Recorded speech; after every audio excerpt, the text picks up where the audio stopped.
is being delivered by Sri Tharman Shanmugaratnam. Thank you.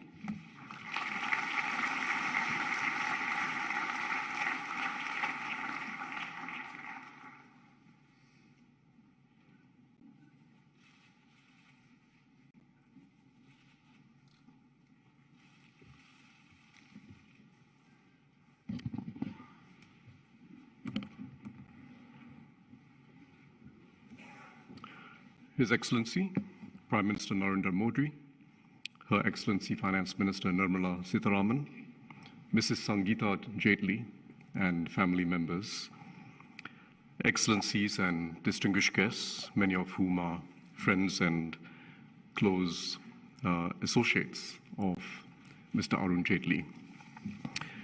It is a real honor and privilege for me to be speaking at this inaugural lecture named after one of India's most outstanding public leaders.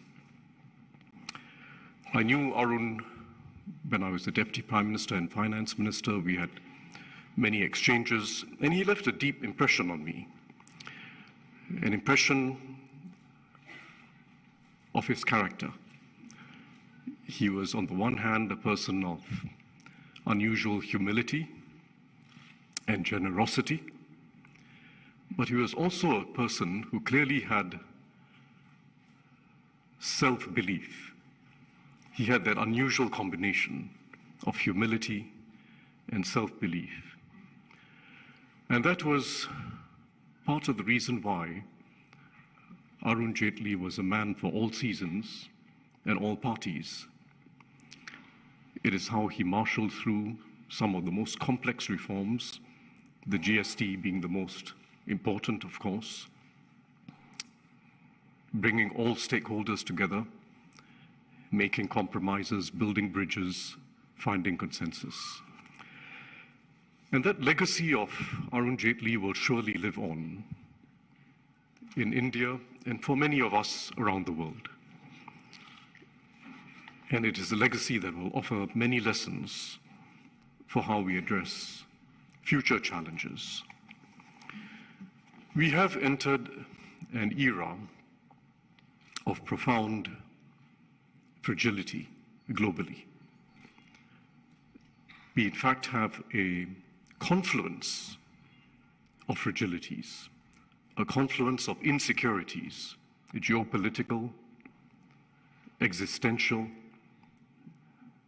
economic, and social at the same time. We know the geopolitical. We know that the risk of escalating geopolitical tensions and conflicts is greater than it has been at any time since the end of the Cold War. The global system of rules and norms aimed at preserving peace and territorial integrity was never perfect. It was always imperfect. But what's happening in Ukraine is a major rupture and will have ramifications that go beyond just another conflict or another war.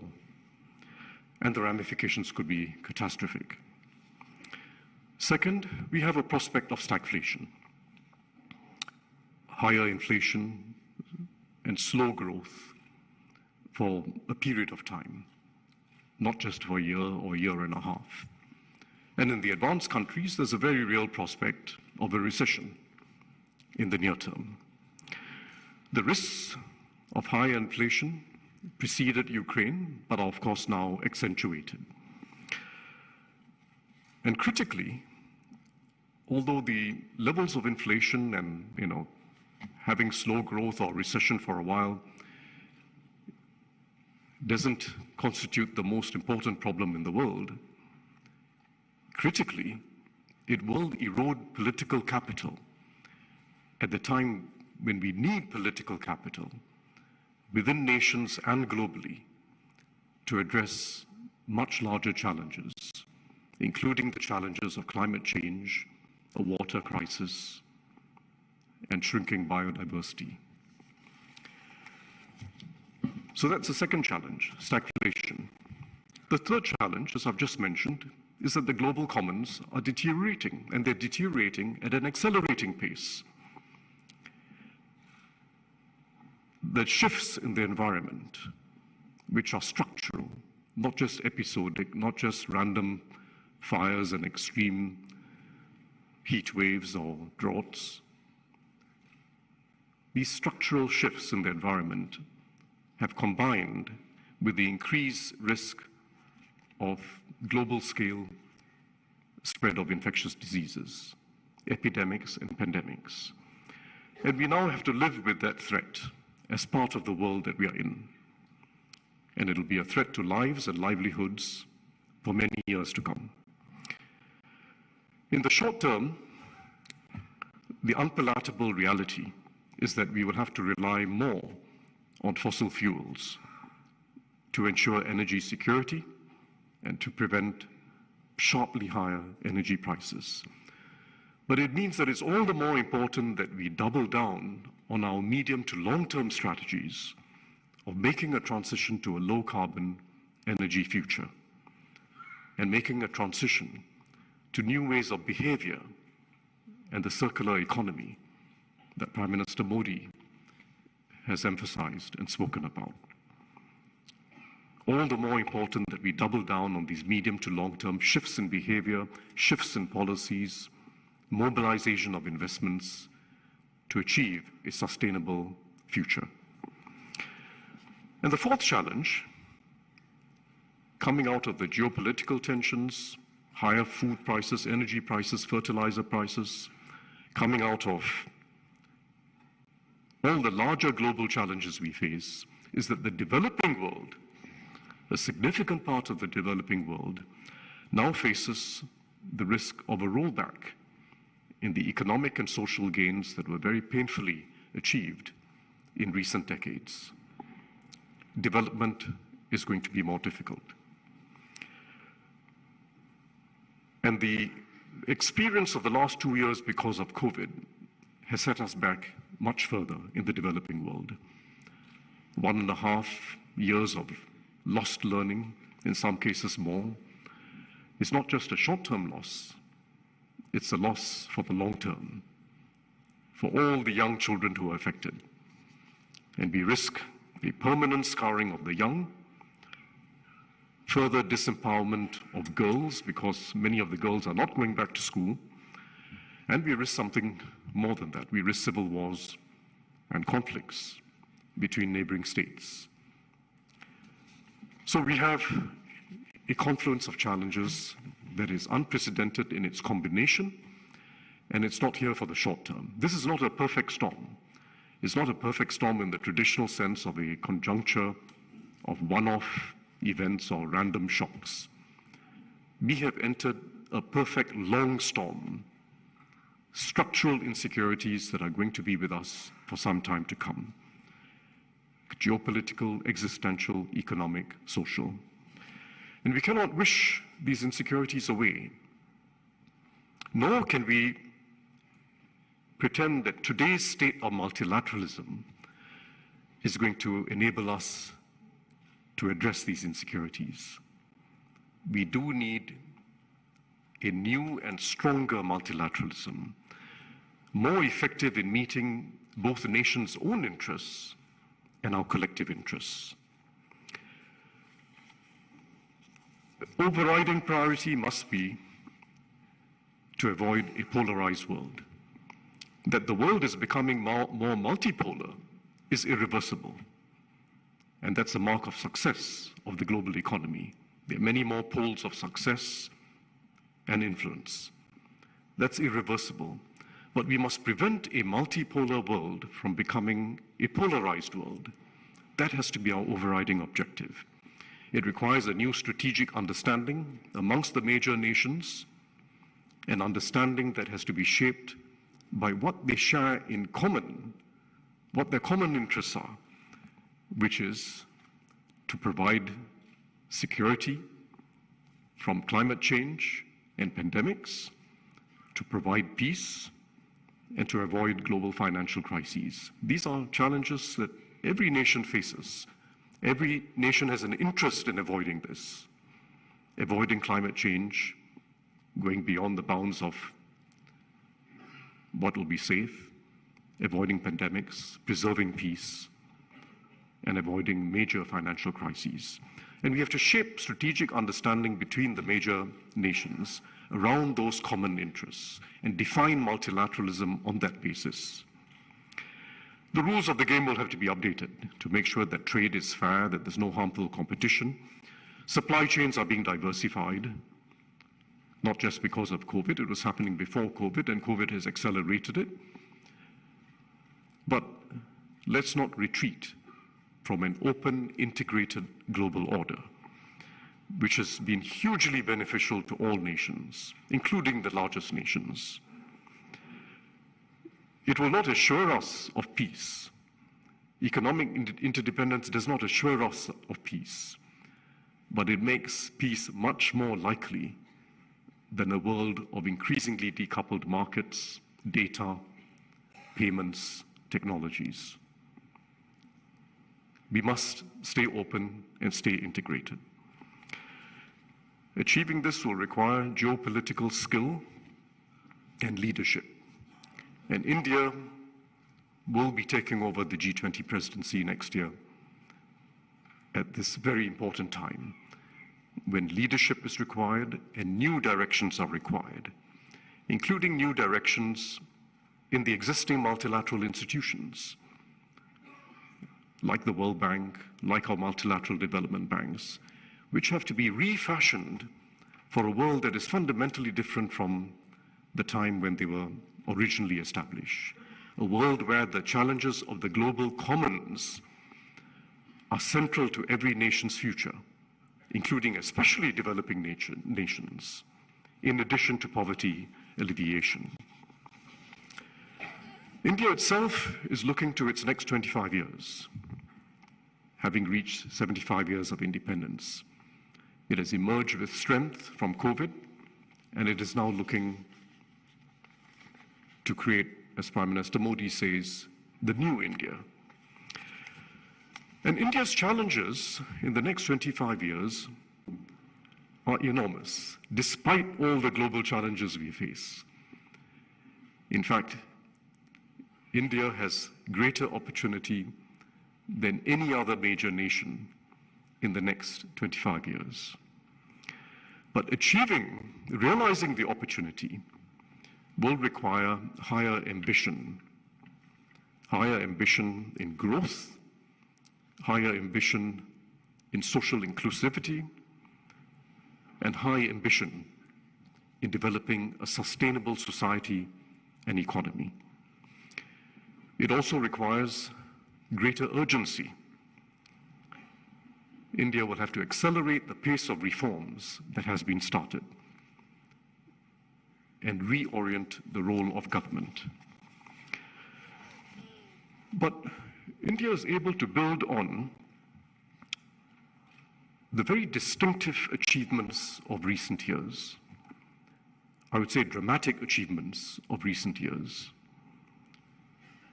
Two in particular. First, almost unique internationally, the large-scale implementation of the large-scale provision of basic social amenities to hundreds of millions of people within a short space of time. Hundreds of millions of people, basic social amenities, toilets, electrification of all villages. 98% of India is now having access to electricity. Perhaps not the entire day, but it's got access to electricity which didn't exist before. Clean cooking gas, when in fact hundreds of millions of people depended on pollutive ways of cooking in the past, with great impact on their health, particularly the women. Primary healthcare centers, 150,000 primary healthcare centers being set up all around the country to provide close access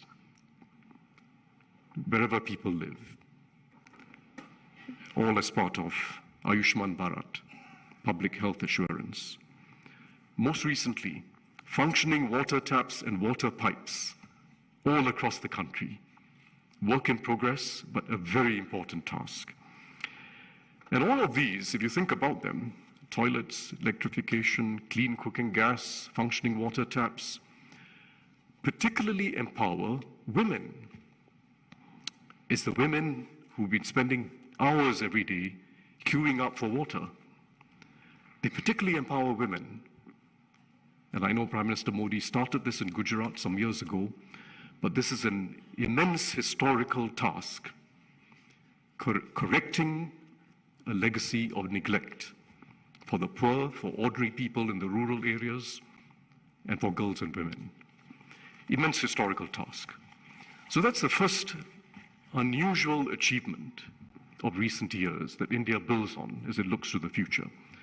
The second, equally dramatic, is what has been achieved to provide for digital and financial inclusion, again on an immense scale. In a country with 29 different states, with different democratically elected governments, and vastly differing stages of development. Immense achievement. And I don't need to elaborate about it, but the India stack, starting with Aadhaar and UPI, Unified Payments Interface, so that everyone can make digital payments, is a remarkable achievement on a global scale. There's been no financial innovation of that scale and speed achieved in any other country. We now need the same boldness of political and social vision, the same attention to implementation, the same ability to cut through red tape, the same ability to mobilize the ground, and to have center and states work closely together to address the very important challenges of the next 25 years. First, creating vastly more jobs, including jobs for the low-skilled and semi-skilled. Second, creating a more sustainable economy and society, and demonstrating to the world how this can be achieved whilst continuing to develop. And thirdly, underpinning everything else, investing in social mobility, investing in quality in education and basic healthcare, so as to create opportunities for all. In other words, India needs not just an India stack, but a social development stack, going beyond the provision of basic social amenities, the toilets, electricity, clean cooking gas, and so on. Very important, but going beyond that to now develop opportunity for people to, on a self-determining basis, achieve better lives through education, better healthcare. And it can be achieved because the same almost missionary zeal for implementing reforms on the ground, the same ability to work with all stakeholders can be applied to this very large task of upgrading the majority of young Indian persons' futures, starting from young and skilling them through life. It needs urgency. As Prime Minister Modi said on India's 75th anniversary, this is India's Amrit Kal, its critical moment. As he put it, we have to start now. We don't have a moment to lose. And the next decade will be critical, not just the next 25 years. The next decade will be critical because there is a race against demography. There's a very large group of young people, as large as China faced at an earlier phase of history. 580 million Indians are below the age of 50, below the age of 25. That's a large number of people who need to be quickly skilled, given confidence to earn their own success in the workforce. For those of us who are from outside India, those who are economists, academics, observers, well-meaning observers, we must recognize the complexity of these challenges. And part of the complexity comes from the fact that India is now unraveling what are very deep legacies, legacies that go back to the earliest pre-independence years, and in some instances, go back to the colonial era. A legacy of economic thinking and strategies that from the earliest years of independence relied on state control of the economy and complex and frequently changing regulation. Very strong legacy, which has not disappeared from India. A legacy of preference for capital-intensive industry rather than labor-intensive industry, and inadequate attention paid to job creation. A legacy going back to the pre-independence years of letting people live with very low incomes in the rural areas for all their lives, rather than finding ways to reform and allow people to be freed up to move into more productive activity. And a legacy of neglect, again going back to the pre-independence years, neglect of basic education and healthcare for a large part of the population. Of course, a legacy of unequal treatment of girls and women as well. Each of these is now being unraveled. It takes time. It's not just one or two policies. It will take missionary zeal, but there's urgency now in moving faster. India needs this urgency.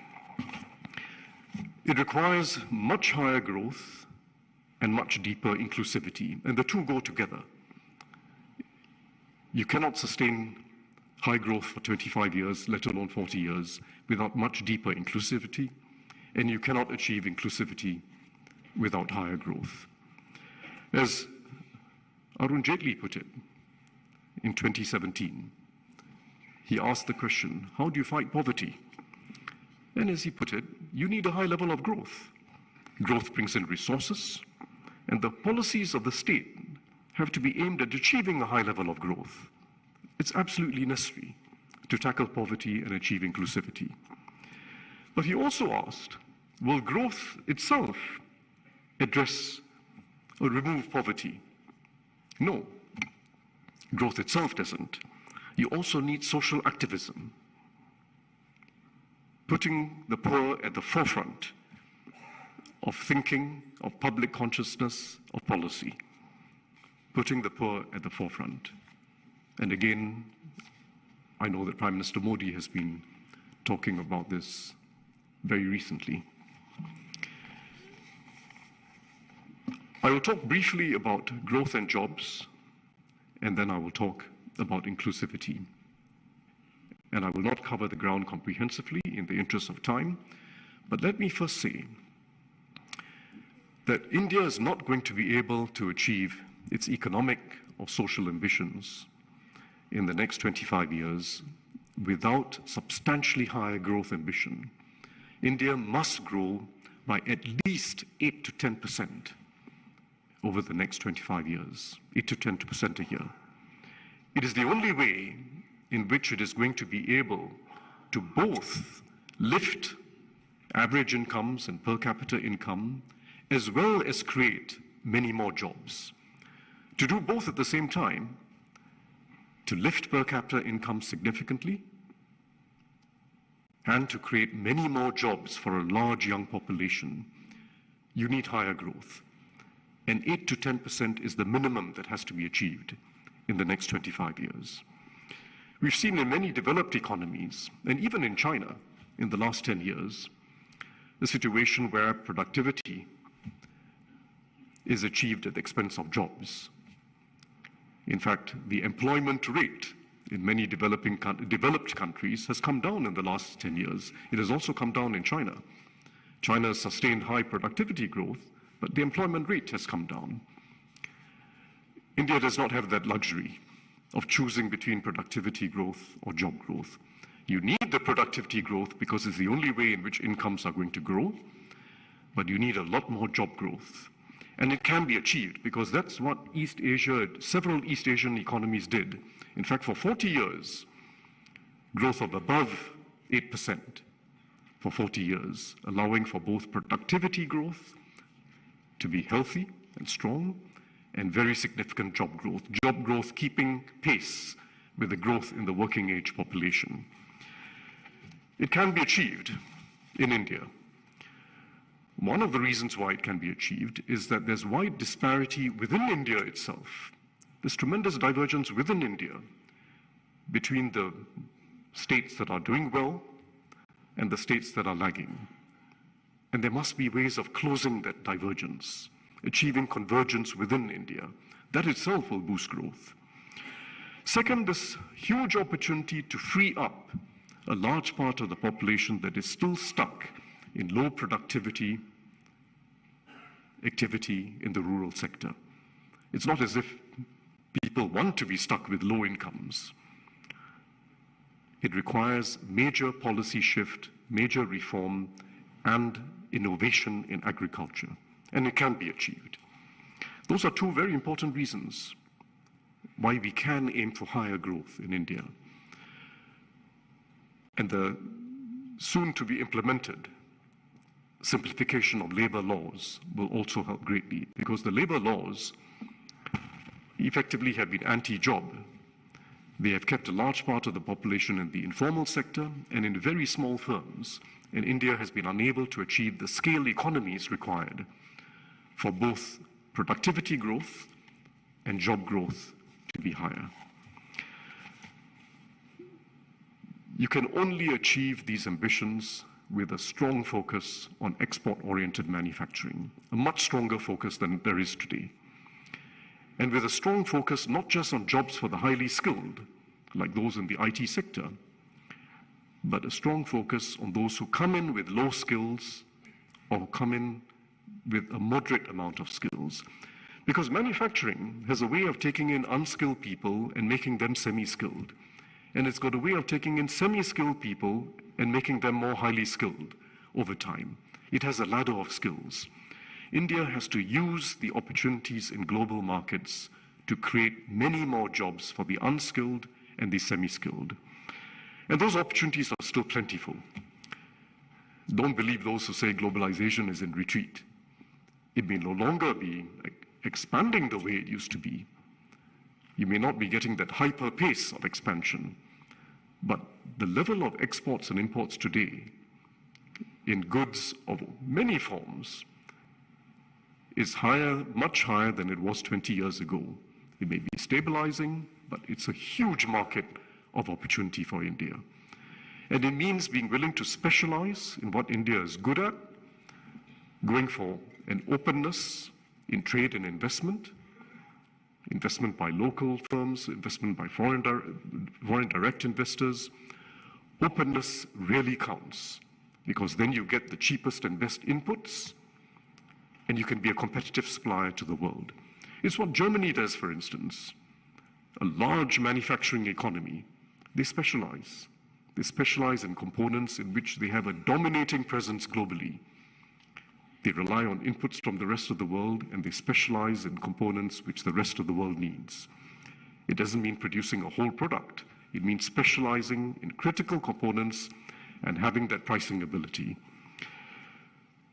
India's success, already seen now in electronics, in vaccine manufacturing, shows the way forward. The PLI scheme, the Production-Linked Incentive Scheme, is working well, and it has to be expanded, with a special focus on labor-intensive industries. This can work for India. India can achieve. It can achieve and can become a leading export manufacturing nation.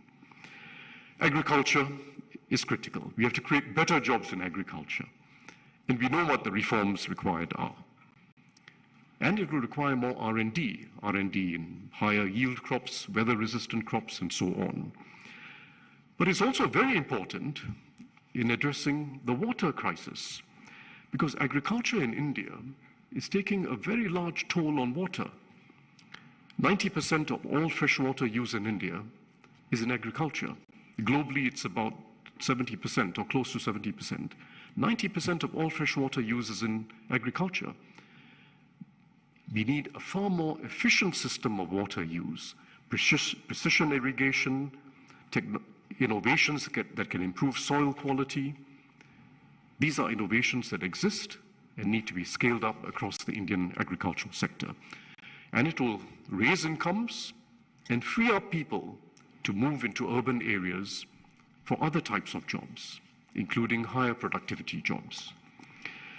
And I want to also say that whilst the digital economy offers significant prospects for India in the next decade, 2 decades, perhaps 3 or 4 decades, because the world needs more software, and India's got an abundance of scientists and engineers and software developers who are good at this, that will still be a very small fraction of the workforce. It's a very small fraction of the workforce. We have to think of other services that can generate jobs. And tourism in India and the craft economy offer significant potential as well. India is still not tapping its full potential for tourism. It's a remarkable country to visit for people from anywhere in the world. I mean, natural attractions like Kaziranga in Assam, or Kutch in Gujarat, or Kumarakom in Kerala, diverse natural attractions, historic sites like Kushinagar in UP, Kumbakonam in Tamil Nadu, many sites, many experiences. I've just given you 5 or 6 examples, and I was only using those starting with the letter K. So you can imagine if I was to take the whole alphabet. It's a land of diversity, richness, and depth of historical heritage. Still not fully tapped. But likewise, the craft economy. There's a multitude of villages around India where you have craftspersons, men and women, weaving, doing pottery, doing craft of various forms. Some of them are farmers who spend part of their time doing this. It's a huge opportunity for developing non-farm incomes in India. That combination of tourism and developing the craft economy, unique, differentiated products all over India. And I just wanted to highlight that opportunity. Finally, let me move to inclusivity, which underpins everything else. We must address the challenge of child stunting soon. It's still a major challenge. Almost 40% of Indian children are stunted. We know the causes: malnutrition, poor diets when young. Again, there's reason for optimism because the recent programs that have been introduced are working well. Poshan Abhiyan, started in some states, has been working well. Significant improvements in maternal health. And the recently launched Nutrition Smart Village initiative, which has to be scaled up across the country, offers promise, harnessing traditional recipes to give people better diets. But it's such an important investment. There's no public investment with higher long-term return than eradicating childhood stunting. Next, education. The new economic policy has been launched.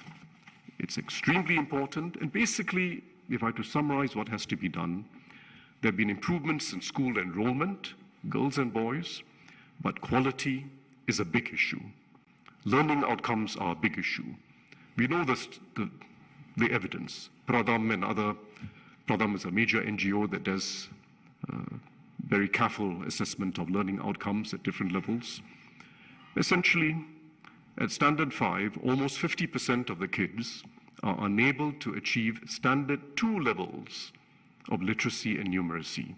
And once you've been set back at that level, it's not easy to catch up. So we have to improve quality in our schools as a major objective. And again, here there's reason for optimism because Niti Aayog has been doing these educational quality index studies. And they find again that some places are improving much faster than others, including in the large states. Even amongst large states, some have been moving much faster than others in recent years.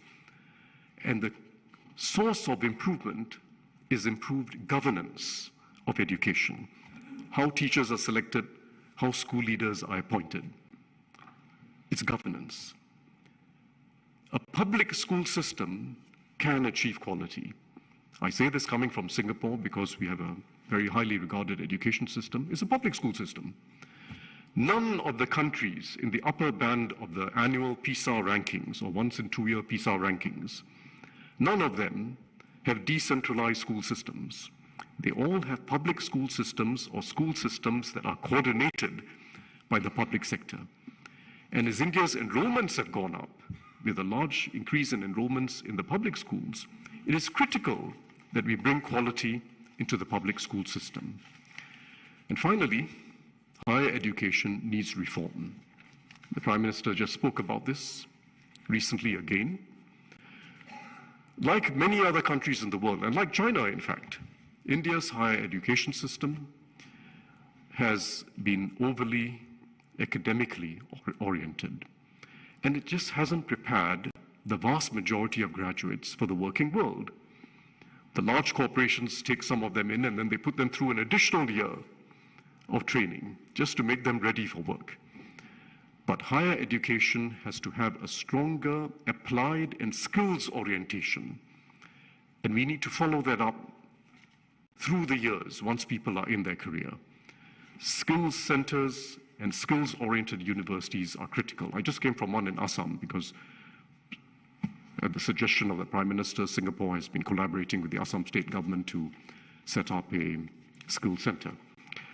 These are all doable directions. We can achieve it. Reform education, improve governance, focus on skills. Let me conclude by saying something of a broader nature.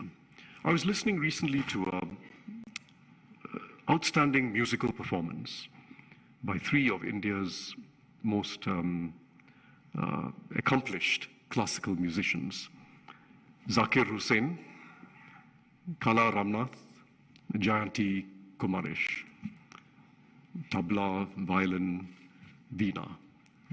Traditions of both the North and South. The 3 of them came together. And they've been performing across the United States to full crowds. In fact, they're going to be performing in Singapore in a few weeks' time, and I will be there together with my wife.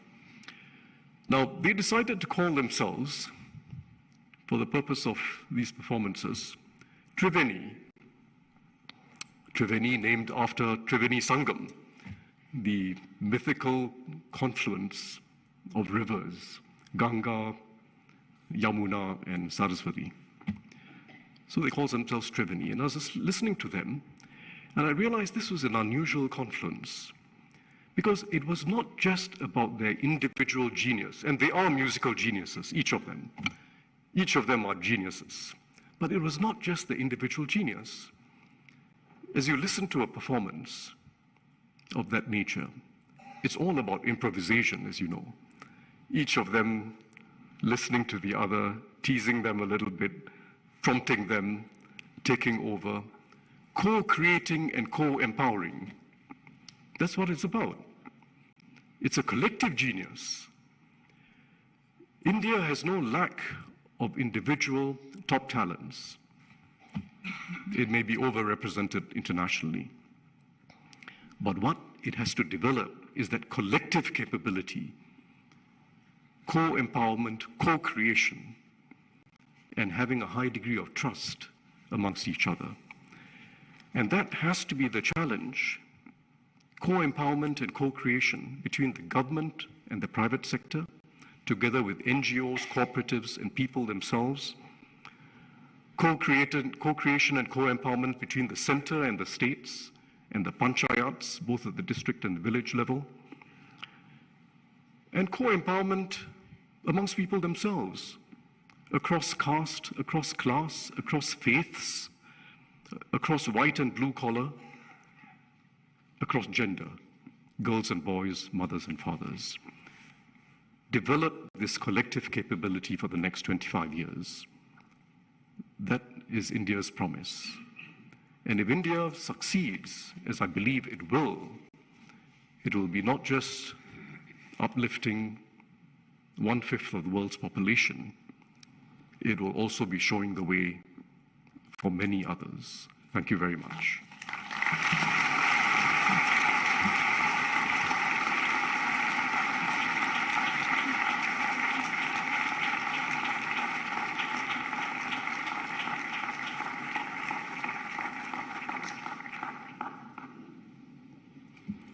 I thank Honorable Senior Minister from Singapore, Sri Tharman Shanmugaratnam, for this comprehensive inaugural lecture on India's journey towards growth with inclusivity and inclusivity with growth.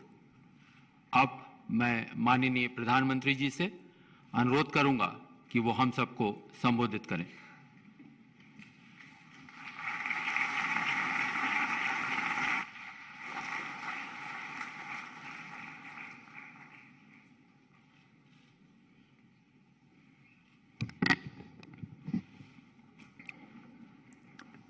नमस्कार।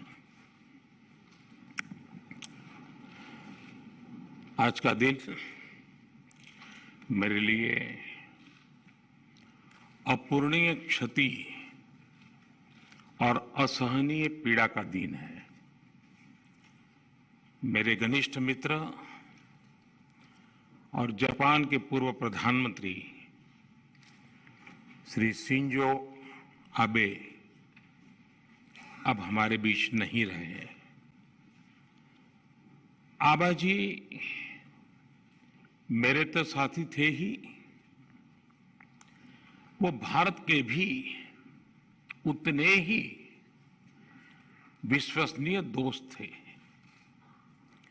उनके कार्यकाल में Bharat Japan में उनके जो राजनीतिक संबंध थे हमारे, वो को नई ऊंचाई तो मिली ही। हमने दोनों देशों की साझी विरासत से जुड़े रिश्तों को भी खूब आगे बढ़ाया। आज भारत के विकास की जो गति है, जापान के सहयोग से हमारे यहाँ जो कार्य हो रहे हैं, इनके जरिए शिंजो आबे जी भारत के जनमन में सालों तक बसे रहेंगे।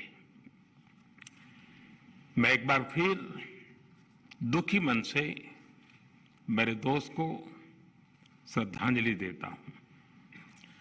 साथियों, आज का ये आयोजन मेरे और एक घनिष्ठ मित्र अरुण जेटली जी को समर्पित है। बीतों दिनों को याद करते हैं तो उनकी बहुत सारी बातें, उनसे जुड़े बहुत से वाक्य स्वाभाविक रूप से याद आते हैं। और यहां बहुत सारे उनके पुराने साथी मैं देख रहा हूं।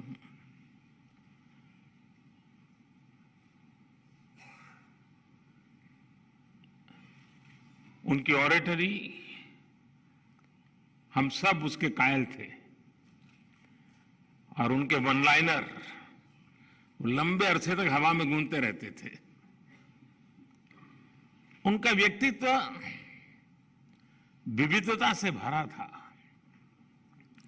और उनका स्वभाव सर्वमित्र वाला था।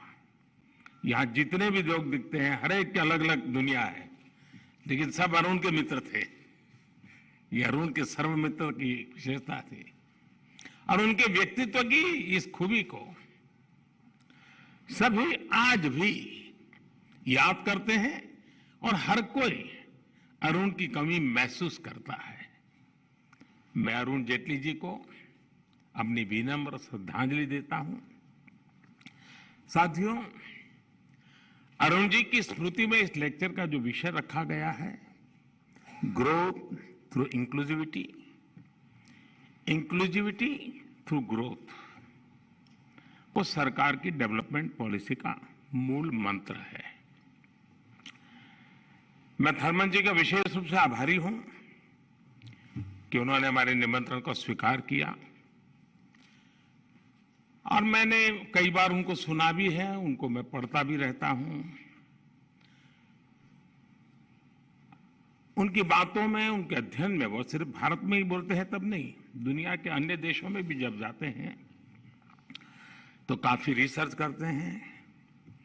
लोकल टच उनकी हर एकेडमिक थिंकिंग में, उनकी फिलॉसफी में बहुत सटीक तरीके से वो उसको नीट करते हैं। आज भी हम सब ने अनुभव किया, बहुत ही अच्छे ढंग से उन्होंने वैश्विक परिस्थिति से लेकर के हमारे देश के बच्चों तक हमें ले आए।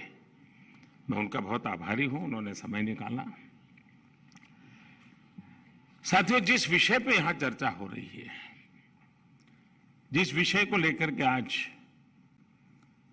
अरुण जेटली व्याख्यान माला का हमारा प्रारंभ हुआ है, अगर मैं इसी को सरल भाषा में कहूं तो एक प्रकार से ये थीम, मेरी सीधी सादी भाषा में मैं कहूंगा, सबका साथ सबका विकास। लेकिन इसके साथ ही इस लेक्चर की थीम आज के पॉलिसी मेकर्स के सामने आ रही चुनौतियां और दुविधाओं को भी कैप्चर करती है। मैं आप सभी से एक प्रश्न पूछना चाहता हूं, क्या बिना इंक्लूजन के सही ग्रोथ संभव है? आप अपने आप को पूछिए, क्या बिना ग्रोथ के इंक्लूजन के बारे में सोचा भी जा सकता है? क्या हेड ऑफ द गवर्नमेंट के तौर पर मुझे 20 साल से भी अधिक समय से काम करने का अवसर मिला है और मेरे अनुभवों का सार यही है कि बिना इंक्लूजन के रियल ग्रोथ संभव ही नहीं है और बिना ग्रोथ के इंक्लूजन का लक्ष्य भी पूरा नहीं किया जा सकता। और इसलिए हमने ग्रोथ थ्रू इंक्लूसिविटी का रास्ता अपनाया, सबके समावेश का प्रयास किया। बीते 8 वर्षों में भारत ने इंक्लूजन के लिए जिस स्पीड के साथ काम किया है, जिस स्केल पर काम किया है, वैसा उदाहरण आपको पूरी दुनिया में कभी भी नहीं मिलेगा। बीते 8 साल में भारत ने 9 करोड़ से ज्यादा महिलाओं को मुफ्त गैस कनेक्शन दिया है। 9 करोड़। ये संख्या south Africa, Australia, Singapore, New Zealand, इसकी सारी आबादी को भी जोड़ दें तो उससे भी ज्यादा होती है। यानी आप स्केल देखिए, बीते 8 साल में भारत ने 10 करोड़ से ज्यादा टॉयलेट्स बनाकर गरीबों को दिए हैं। थर्मन जी ने इसका बड़ा पैशन होकर के उल्लेख किया। यह संख्या साउथ कोरिया की कुल आबादी के 2 गुने से भी ज्यादा है। बीते 8 साल में भारत ने 45 करोड़ से ज्यादा जनधन बैंक अकाउंट खोले हैं। यह संख्या भी Japan, Germany, Britain, Italy, Mexico, इनकी टोटल पॉपुलेशन से भी करीब करीब उसके बराबर है। बीते 8 साल में भारत ने गरीबों को 3 करोड़ पक्के घर बनाकर दिए हैं। और मुझे याद है, एक बार आप ही के मंत्रिपरिषद के साथ ही ईश्वरन से मेरी बात हो रही थी, सिंगापुर के मिनिस्टर। जब मैं उनको ये स्केल बताता था हाउसिंग का, तो ईश्वरन ने मुझे कहा, तो आपको तो हर महीने एक नया सिंगापुर बनाना पड़ेगा। मैं आपको growth through inclusivity, inclusivity through growth का एक और उदाहरण देना चाहता हूं। भारत में कुछ साल पहले हमने आयुष्मान भारत योजना शुरू की थी, जिसका उल्लेख थर्मन जी ने किया, और आने वाले प्रमुख सेक्टर में उन्होंने हेल्थ सेक्टर की चर्चा भी की है। इस योजना की वजह से 50 करोड़ से ज्यादा गरीबों को अच्छे से अच्छे अस्पताल में और हिंदुस्तान में कहीं भी 5 लाख रुपए तक का मुफ्त इलाज मिलना सुनिश्चित हुआ है। 50 करोड़ लोगों को 5 लाख रुपए तक मुफ्त इलाज। बीते 4 साल में आयुष्मान भारत की वजह से देश के 3.5 करोड़ से ज्यादा लोगों ने अपना मुफ्त इलाज कराया है। हमने इस योजना में इंक्लूजन पर फोकस किया। गरीब से गरीब जो है, आखिर की पंक्ति में बैठा हुआ है, उसको भी आरोग्य के संबंध में आवश्यक अच्छी सुविधा मिले। और समय के साथ हमने देखा है, वो पहलू तो इंक्लूजन का है, लेकिन समय ने ये बताया है कि इससे ग्रोथ का रास्ता भी बनता चला गया।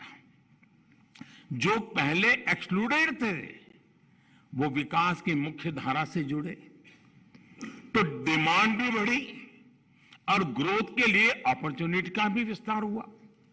जब भारत की 1/3 आबादी जो पहले बेहतर हेल्थ केयर की सुविधाओं से दूर थी, उसे इलाज की सुविधा मिली, तो इसका सीधा प्रभाव यह हुआ कि हेल्थ केयर कैपेसिटी को उसी हिसाब से खुद को मजबूत करना पड़ा। मैं आपको बताता हूं कि आयुष्मान भारत योजना ने कैसे पूरे हेल्थ केयर सेक्टर को ट्रांसफॉर्म कर दिया है। 2014 से पहले हमारे देश का औसत था, एवरेज 10 साल में करीब 50 मेडिकल कॉलेज बना करते थे। 10 साल में 50 मेडिकल कॉलेज, इतने बड़े देश में। जबकि भारत में पिछले 7-8 साल में पहले के मुकाबले 4 गुना से ज्यादा, यानी करीब करीब 209 नए मेडिकल कॉलेज बनाए गए हैं। अब आप कल्पना कर सकते हैं कि कहां 50 और कहां 209। और आने वाले अभी 10 साल का जब हिसाब लगाऊंगा तो ये मामला और आगे बढ़ने वाला है, वो 400 तक पहुंचने वाला है। बीते 7-8 साल में भारत में अंडर ग्रेजुएट मेडिकल सीट्स में 75% की बढ़ोतरी हुई है। भारत में अब एनुअल टोटल मेडिकल सीट्स की संख्या बढ़कर लगभग 2 गुना हो चुकी है। यानी अब देश को कहीं ज्यादा डॉक्टर मिल रहे हैं। देश में तेजी से आधुनिक मेडिकल इंफ्रास्ट्रक्चर निर्माण हो रहा है। इंक्लूसिवनेस के लिए लाई गई एक योजना का जमीन पर ग्रोथ की दृष्टि से भी इतना बड़ा प्रभाव हम बिल्कुल देख सकते हैं, हम उसको आंक सकते हैं।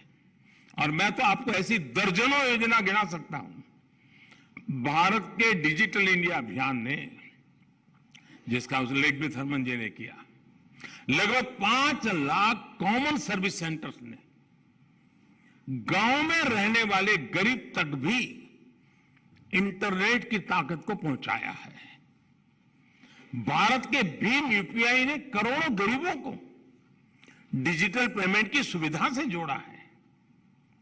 भारत की स्वनिधि योजना ने रेहड़ी पटरी वाले साथियों को बैंकिंग व्यवस्था से जुड़ने का अवसर दिया है। जो हमारे यहां नगर पालिका में, महानगर पालिका में जो रेहड़ी पटरी वाले होते हैं, जिनके साथ हमारा रोज का नाता होता है, बैंक मैनेजर होगा, उसके घर में रोज रेहड़ी पटरी वाला माल देता होगा, लेकिन उसको बैंक में जगह नहीं होगी। यह हाल था। आज हमने इसको जोड़ दिया है। उसी प्रकार से भारत ने एक बहुत बड़ा काम किया है। दुनिया उस पर काफी कुछ इन दिनों जो अर्थशास्त्री लोग हैं वो लिख भी रहे हैं, बड़ी बड़ी एजेंसियां उसका रेटिंग भी कर रहे हैं। भारत का एक इनिशिएटिव है एस्पिरेशनल डिस्ट्रिक्ट प्रोग्राम। देश के 100 से ज्यादा जिलों में रहने वाले करोड़ों साथियों को अपलिफ्ट कर रहा है। और ये एस्पिरेशनल डिस्ट्रिक्ट की कल्पना ये है कि हिंदुस्तान के और जिलों की तुलना में जो पीछे रह गए हैं, उनकी आकांक्षाओं को हम एड्रेस करें, उनको उस राज्य की टॉप पोजीशन की बराबरी तक ले आए और फिर धीरे धीरे उसको नेशनल टॉप की बराबरी तक ले आए। साथियों, इसका इतना बड़ा पॉजिटिव इंपैक्ट हुआ है और एक प्रकार से इन 100 डिस्ट्रिक्ट का इंक्लूजन हो रहा है डेवलपमेंट की दुनिया में। भारत की राष्ट्रीय शिक्षा नीति और एक बहुत बड़ा पैराडाइम शिफ्ट है और शिक्षा पर भी थर्मन जी ने काफी बल दिया अपनी बातचीत में। भारत की राष्ट्रीय शिक्षा नीति मातृभाषा में, मदर टंग में पढ़ाई पर जोर दे रही है। जो अंग्रेजी नहीं जानता, जो एक्सक्लूडेड है, उसे अब मातृभाषा में पढ़कर आगे बढ़ने का मौका मिलेगा। भारत की उड़ान योजना, इसने देश के, हमने कई हवाई पट्टियों को जीवंत कर दिया, नए एयरपोर्ट बनाए, दूर दूर टियर 2, टियर 3 सिटी में भी हम चले गए और उड़ान योजना लाए। एक फिक्स अमाउंट में हवाई जहाज में सफर की एक रचना की। भारत की उड़ान योजना ने देश के अलग अलग कोनों को हवाई मार्ग से जोड़ा है। गरीब को भी हवाई जहाज में उड़ने का हौसला दिया है और मैं कहता था हवाई चप्पल पहनने वाला भी अब हवाई जहाज में बैठेगा। यानी इंक्लूजन भी हो रहा है, ग्रोथ भी हो रहा है। उसी का परिणाम है आज भारत के में एविएशन सेक्टर का ग्रोथ इतना हो रहा है, 1000 से ज्यादा नए एयरक्राफ्ट के ऑर्डर बुक हुए हैं भारत के लिए। इस देश में 1000 से ज्यादा नए एयरक्राफ्ट खरीदा क्योंकि पैसेंजर वाला इंक्लूजन का जो हमारा अप्रोच रहा, उसी का परिणाम है। अभी थर्मन जी ने जिसकी बात की, जो मैं गुजरात में जिसको मैंने बहुत मुखरता से काम किया था, जल जीवन मिशन, देश के हर घर को पाइप वाटर सप्लाई से जोड़ रहा है, नल से जल। और उस सिर्फ वो पानी मिलता है नहीं, वो उसका समय बचाता है, कठिनाइयां बचाता है, हेल्दी कंडीशन के लिए वाटर की बहुत बड़ी भूमिका रहती है। उन सारे दृष्टि से ये मिशन बहुत बड़ा सामाजिक जीवन, और जिन्होंने बच्चों के न्यूट्रिशन का विषय किया उसका संबंध पानी से भी है। शुद्ध पानी, पीने का शुद्ध पानी, ये भी न्यूट्रिशन के लिए, बच्चों के लिए बहुत महत्वपूर्ण विषय है। और हमारा नल से जल अभियान उस इश्यू को भी एड्रेस करने वाला का एक बड़ा महाअभियान का हिस्सा है। सिर्फ 3 साल में ही इस मिशन ने 6 करोड़ से ज्यादा घरों को पानी के कनेक्शन से जोड़ा है। भारत में मोटे तौर पर लगाए हिसाब तो 25-27 करोड़ घर है, उसमें से 6 करोड़ घरों को पानी पहुंचा दिया है जी। ये इंक्लूसिवनेस आज देश के सामान्य मानवी का जीवन आसान कर रही है, उसे आगे बढ़ने का हौसला दे रही है। और किसी भी देश के विकास में इसका कितना महत्व है, ये आप अर्थ जगत के लोग जो यहां बैठे हैं वो भली भांति इस बात को जानते हैं। मैं आपको एक और उदाहरण देना चाहता हूं। आप भी जानते हैं, और ये तो मैंने देखा है कि यूएन में भी इसकी चर्चा होती है, एसडीजी में भी उसकी डेवलपमेंट गोल के अंदर इन मुद्दों पर चर्चा होती है। और वो कह रहा है दुनिया में दशकों से अनेक देशों में प्रॉपर्टी राइट्स ये बहुत बड़ा इश्यू बना हुआ है। और जब प्रॉपर्टी राइट्स की बात करते हैं तब समाज के जो आखिरी लोग होते हैं वो सबसे ज्यादा वल्नरेबल होते हैं, उनके पास कोई दस्तावेज नहीं होता है, सबसे ज्यादा मुसीबतें उनको झेलनी पड़ती है। लेकिन आपको जानकर के खुशी होगी कि भारत ने इस दिशा में जिस तेजी से काम किया है वो अभूतपूर्व है। और मैं मानता हूं दुनिया के एकेडमिशियन, दुनिया के इकोनॉमिस्ट इस विषय को अध्ययन करेंगे और दुनिया के सामने इस विषय को प्रस्तुत करेंगे कि स्वामित्व योजना के माध्यम से देश के ग्रामीण क्षेत्र में घरों और इमारतों की मैपिंग का काम बड़े पैमाने पर चल रहा है। अभी तक भारत के 1.5 लाख गांवों में ये काम हम ड्रोन की मदद से करते हैं। ड्रोन से सर्वे होता है और टेक्नोलॉजी का भरपूर उपयोग होता है। और पूरा गांव वहां मौजूद रहता है जब ये सारी प्रोसेस होती है तब। और 1.5 लाख से अधिक कामों में ड्रोन से ये सर्वे पूरा किया जा चुका है। और 37,000 स्क्वायर किलोमीटर, आप कल्पना करिए, ड्रोन के माध्यम से 37,000 स्क्वायर किलोमीटर जमीन की मैपिंग का काम हो चुका है, मतलब उन घरों से जुड़ी हुई जमीन वाला। और 80 लाख से ज्यादा लोगों के लिए प्रॉपर्टी कार्ड बनाए जा चुके हैं। और ये भी जो मालिक है उसकी सहमति से होता है, उसके साथ विचार विमर्श होता है, उसके अड़ोस पड़ोस के लोगों के साथ विचार विमर्श होता है। एक लंबी प्रक्रिया है। और इसका मतलब ये हुआ कि इससे गांव के लोगों को बैंक लोन मिलना आसान हुआ है, उनकी जमीन अब कानूनी विवादों से भी बच रही है।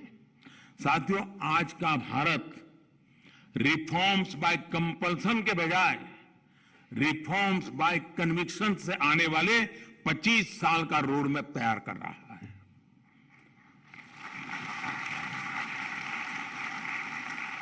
देश आजादी के 100 साल मनाएंगे तब देश कहां होगा, इस लक्ष्य को लेकर के हम आज रोड मैप बना करके आगे बढ़ रहे हैं। दशकों पहले देश ने ये देखा था कि जब कोई रिफॉर्म मजबूरी में होता है तो उसके इंस्टीट्यूशनलाइज होने की उम्मीद कम रहती है। जैसे ही मजबूरी खत्म होती है वैसे ही रिफॉर्म भी बुला दिया जाता है। रिफॉर्म जितने जरूरी होते हैं उतना ही जरूरी वो एनवायरनमेंट होता है, मोटिवेशन होता है। पहले भारत में बड़े रिफॉर्म तभी हुए जब पहले की सरकारों के पास कोई रास्ता ही नहीं बचा था। हम रिफॉर्म्स को नेसेसरी इविल के रूप में नहीं बल्कि एक विन विन चॉइस के रूप में मानते हैं, जिसमें राष्ट्रहित भी है, जनहित भी है। इसलिए बीते 8 सालों में हमने जो भी रिफॉर्म्स किए, उन्होंने नए रिफॉर्म्स के लिए रास्ते तैयार किए हैं।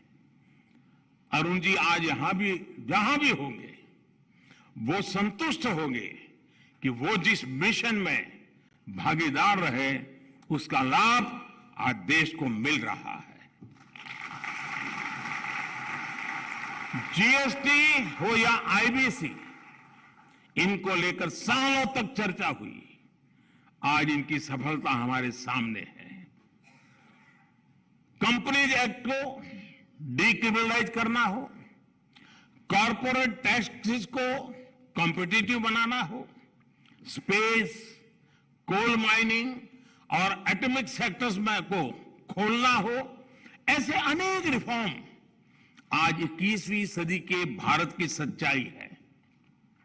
साथियों, हमारी policy making pulse of the people पर आधारित है। हम ज्यादा से ज्यादा लोगों को सुनते हैं, उनकी आवश्यकता, उनकी आकांक्षाओं को समझते हैं। इसलिए हमने पॉलिसी को पॉपुलिस्ट इंपल्सिस के दबाव में नहीं आने दिया। पीपल्स पल्स के अनुसार फैसले लेना और पॉपुलिज्म के सामने हथियार डाल देने में क्या फर्क होता है, ये कोविड काल में हिंदुस्तान ने देखा है, और देखा है नहीं, दुनिया को दिखाया है।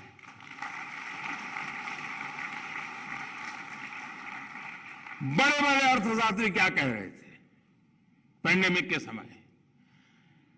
जब पैंडेमिक आई तो पूरी दुनिया में बड़े बेल आउट पैकेज के लिए, डिमांड ड्रिवन रिकवरी के लिए पॉपुलिस्ट इंपल्स था, हम पर भी दबाव था और हमारी आलोचना होती थी, ये कुछ कर नहीं रहे, कुछ दे नहीं रहे, पता नहीं क्या कुछ हमारे लिए कहा गया।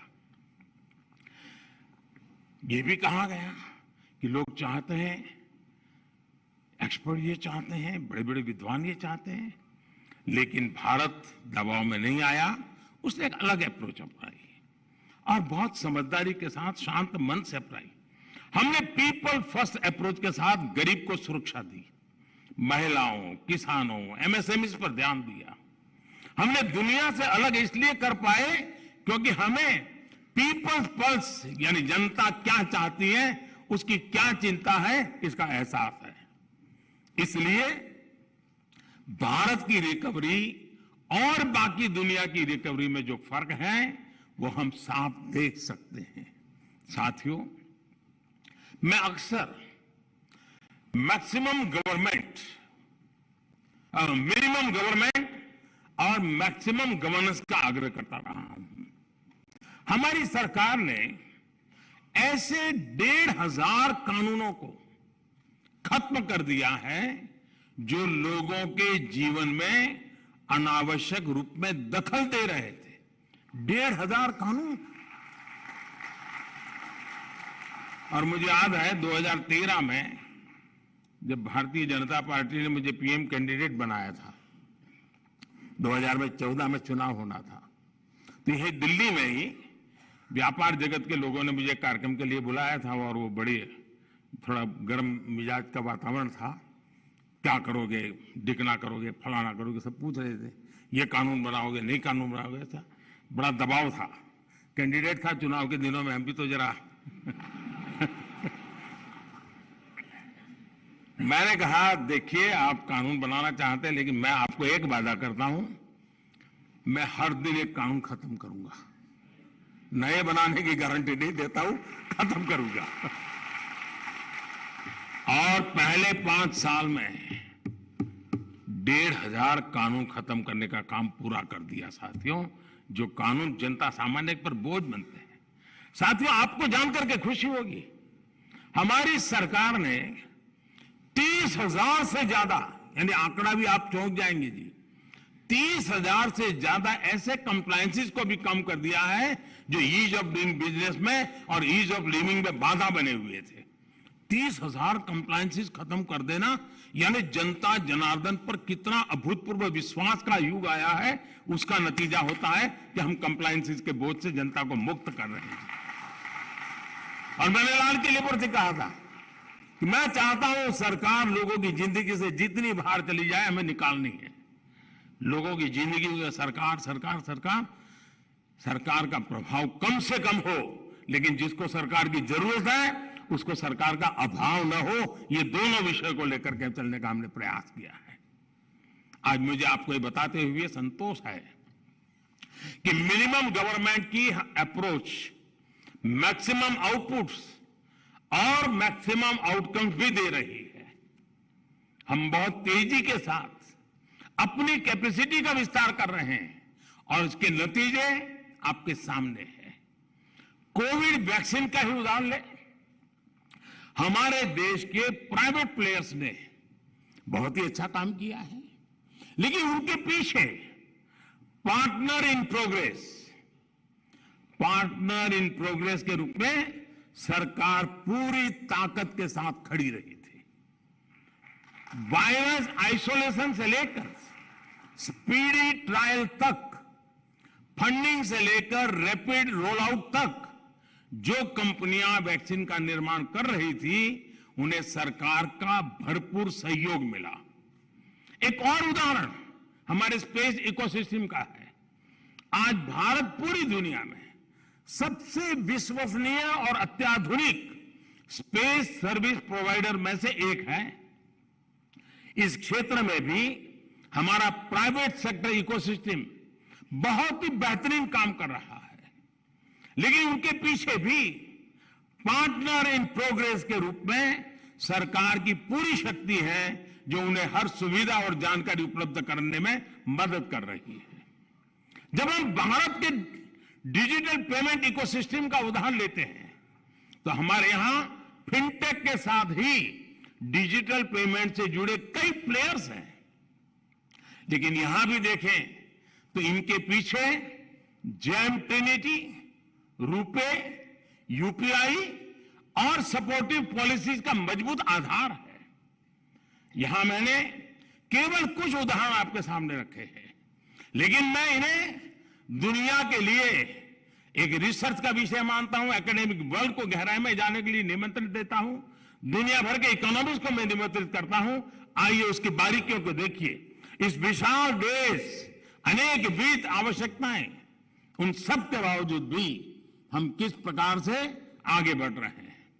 एक प्रकार से देखें तो अब सिर्फ प्राइवेट सेक्टर या सरकारी वर्चस्व वाले एक्सट्रीम मॉडल्स की बातें पुरानी हो चुकी हैं। अब समय है कि सरकार की प्राइवेट सेक्टर को पार्टनर इन प्रोग्रेस मानकर उन्हें प्रोत्साहित करें और हम इसी दिशा में आगे बढ़ रहे हैं। साथियों, सबको साथ लेकर चलने, देश के पब्लिक और प्राइवेट दोनों सेक्टर्स पर भरोसा करने की यही स्पिरिट है जिसके कारण आज भारत में ग्रोथ के लिए अद्भुत उत्साह दिख रहा है। आज हमारा एक्सपोर्ट नए रिकॉर्ड बना रहा है, सर्विस सेक्टर भी तेजी से ग्रोथ की तरफ आगे बढ़ रहा है।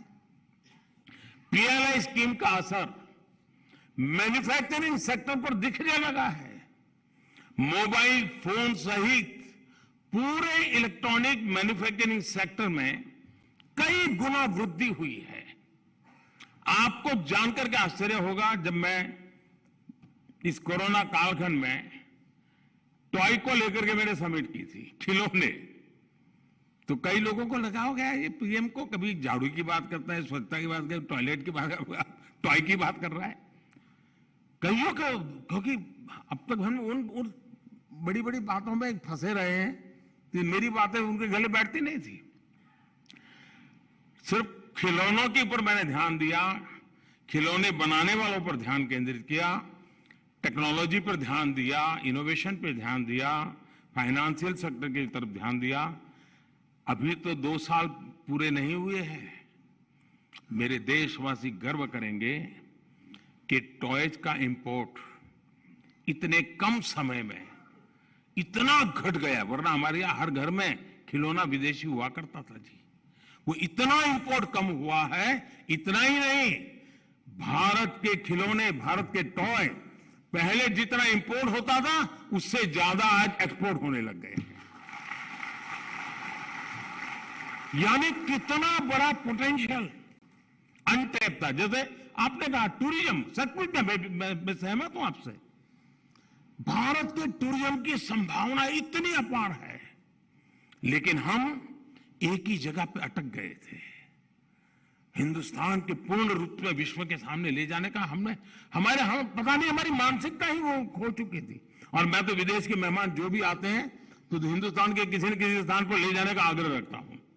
क्योंकि मेरे टूरिज्म को, इस बार हमने योगा का कार्यक्रम किया तो 75 आइकॉनिक स्थान पर किया, ताकि लोगों को पता चले कि टूरिज्म के ऐसे ऐसे डेस्टिनेशन है हमारे यहां। टूरिज्म की संभावनाएं, आपने सही फरमाया, पूरे विश्व के लिए एक बहुत बड़ा आकर्षण का केंद्र बन सकता है भारत। साथियों, हमारी डिजिटल इकोनॉमी भी तेजी से आगे बढ़ रही है। फिजिकल और डिजिटल इंफ्रास्ट्रक्चर पर रिकॉर्ड निवेश हो रहा है। यानी हमारे ग्रोथ इंजन से जुड़ा हर सेक्टर आज पूरी क्षमता से चल रहा है। साथियों, आजादी का यह अमृतकाल भारत के लिए अनगिनत नए अवसर लेकर आ रहा है। हमारा निश्चय पक्का है, हमारा इरादा अटल है। मुझे विश्वास है हम अपने संकल्पों को सिद्ध करेंगे, 21वीं सदी में उस ऊंचाई को प्राप्त करेंगे जिसका भारत हकदार है। और जैसा थर्मन जी कुछ चैलेंजेस के लिए बता रहे थे, मैं मानता हूं चुनौतियां हैं, लेकिन अगर चुनौतियां हैं तो 130 करोड़ सॉल्यूशन भी है। ये मेरा विश्वास, और उन विश्वास को लेकर के चुनौतियों को ही चुनौती देकर के आगे बढ़ने का संकल्प लेकर के चल रहे हैं। और इसलिए हमें इंक्लूजन का रास्ता लिया है और उसी रास्ते से ग्रोथ को भी पाने का इरादा रखा है। एक बार फिर अरुण जी को याद करते हुए मैं अपनी वाणी को विराम देता हूं। थर्मन जी का विशेष रूप से धन्यवाद करता हूं। आप सबका भी हृदय से बहुत बहुत आभार व्यक्त करता हूं। धन्यवाद।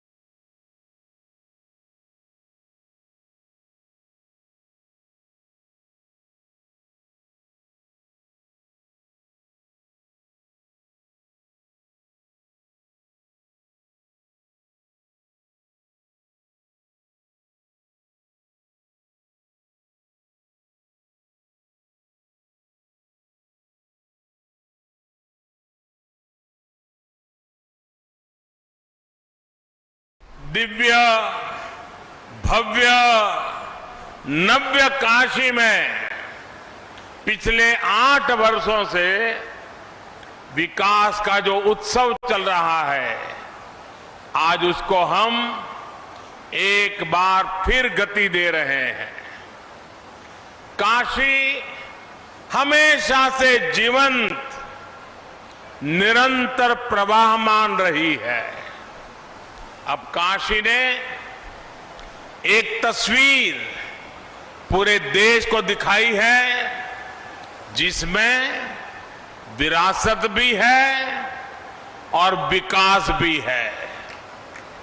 ऐसी विरासत जिसे भव्य, दिव्य और नव्य बनाने का काम निरंतर जारी है। ऐसा विकास जो काशी की सड़कों, गलियों, कुंड हो, तालाबों, घाटों और पाटों, रेलवे स्टेशन से लेकर